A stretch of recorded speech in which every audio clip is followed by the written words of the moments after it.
Hey guys, Coach Logan here again, continuing my series on blunders by world champions. In the previous video, we saw blunders from Anatoly Karpov and Bobby Fischer.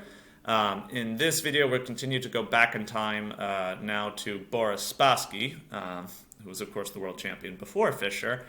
And here, this comes from a game from, I think it was the 1960 Russian Championship, USSR Championship, and he's playing against Igor Zaitsev. Spassky's playing black here against Zaitsev, who was a famous trainer of a lot of strong players, and he pioneered this variation in the Spanish, which is still played today. Made some other contributions to chess too. An interesting character in his own right, and a decent player. And here, black is up a pawn, but there's clearly some compensation. White has some activity with his pieces. His queen, his bishop, his rook are all aimed at the black king. And white plays the move here, pawn to h5, which is further attacking the black king, getting ready to open some lines. And playing black here, Spassky, I think, would have been okay with a move like pawn to c4, shutting out white's queen, or maybe rook to d7, looking to swap off some pieces and lessen the brunt of white's attack. But unfortunately for Spassky, he did not play a good move here. He played pawn to b4, attacking this bishop. I guess thinking he could remove it from a useful square. But this actually is a blunder, and white had a nice continuation to win the game. So see if you can figure out what white played here. Pause your videos if you would like some time.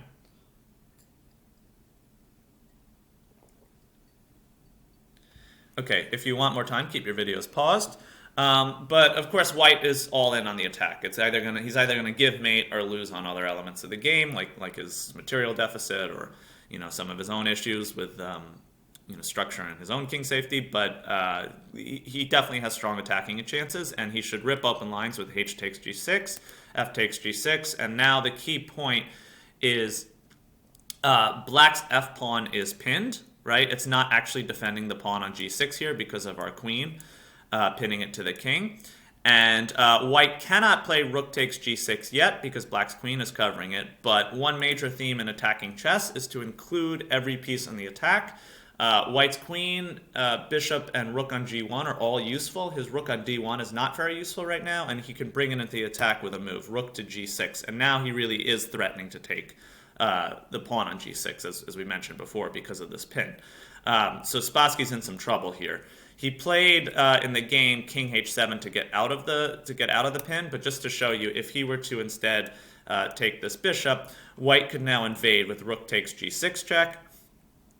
Say king h7, rook to g7 check. Black doesn't want to walk his king out into the open where it's just going to come under more pressure. But if he plays something like king to g8, now after queen takes c3, simple quiet move, but it's extremely deadly. We have a discover check waiting to happen on the black king, and if black tries to shut down the diagonal, we just take the rook on a7, and then you have a material advantage and a continuing attack, so black would be lost. Okay, so black didn't want any part of that, so instead he played king h7 to get out of the pin, but here Zaitsev found a nice shot to win the game. Notice that, I'll give you actually a chance to pause your videos and see if you can figure it out. Okay, keep your videos paused if you want more time, but white would really like to play rook to h1 check, and then after king g8, they could drop their rook to h8 with a typical mating pattern. But the problem is rook h1 is unavailable because the queen is covering h1. So Zaitsev here plays a very nice decoy move, queen to c4, attacking the black queen. So if black were to take this queen, we could go rook h1, followed by rook to h8.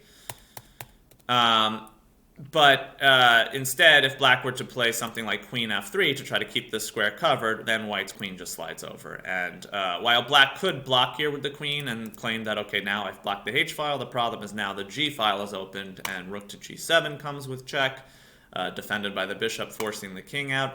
We have discovered checks possible, but none of them are as good as just playing rook to h6 with checkmate on the spot.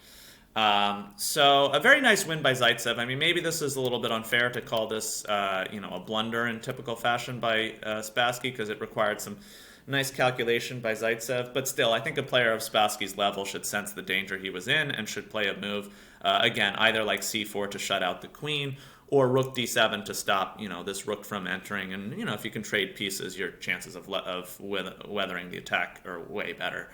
Okay, so that was a blunder from Spassky. Let's move on now to the world champion prior to Spassky, who was Petrosian. And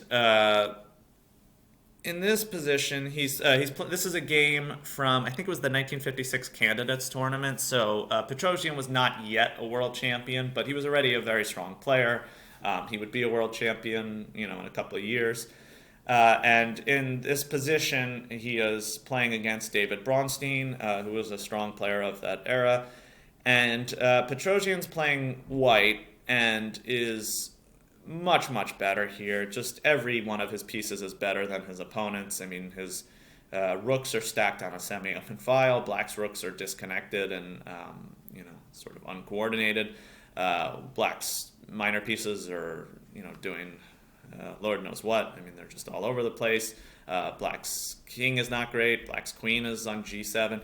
This is much, much better for white. And I think sometimes there's a danger when you're in a position where you're much superior, but you maybe don't have like a clear win at the moment. A lot of times it's easier to just go into cruise control and just kind of play moves without too much thought. And in this position, just to actually highlight this was the position in the move prior, and Bronstein played the move knight f5. Again, white here is much, much, much better. But I mean, I can't really explain his move here. I wonder if he was not paying attention to his opponent's last move. But he played the move knight to g5, which, I guess you could say he's bringing his knight closer to the king side and hoping for some ideas like knight to e6. But it's just a horrible, horrible move that misses the point of Black's last move. So pause your videos and see if you can figure out what Black plays here. I don't think you'll need too long a pause, but yeah, of course, Black's last move, knight to f5, was intended to attack the queen on d6.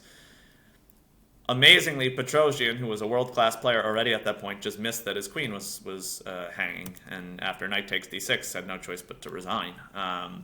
So this, I guess, is clearly a truer blunder in the sense of just missing a hanging piece. I guess this would probably fall close to where Kramnik's blunder was in that game we looked at in one of the earlier videos where he just missed checkmate and won, which is like a true blunder where it's just, just easily missing something that's obvious that, any player who's even, played chess for like a year or a couple months could see.